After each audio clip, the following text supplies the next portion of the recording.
কলকাতায় এলেই দেখা যায় বন্ধুরা, সব দিকে প্যান্ডেল হচ্ছে, কত লোক কাজ করছে, মা দুর্গা আসবে, কত আনন্দ সবার। এক শ্রেণীর মানুষ শুধু কেনাকাটি, একে জামা কাপড় দেবো, এই দেবো, এই সাজার জিনিস কিনবো, এই গয়না কিনবো, তাতে ব্যস্ত। আর এক শ্রেণীর মানুষ ভাবছে কতক্ষণে পুজো শুরু হবে, আমি একটু ব্যবসা করব, ব্যবসা করে দুটো পয়সা উপার্জন করে সংসারে কিছু সমস্যার সমাধান করতে পারবো, এই চিন্তা। আরও কিছু মানুষের চিন্তাধারা যে কিভাবে ছেলে মেয়েদের জামা কাপড় দেব, ইনকাম তো খুবই কম, খুব কম পয়সা ইনকাম করি, তাদের মাথায় আকাশ ভেঙে পড়ছে।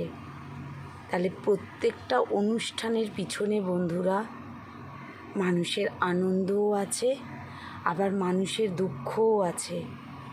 দুঃখের ভাগ কেউ নেয় না, সুখের ভাগিদার সবাই হয়।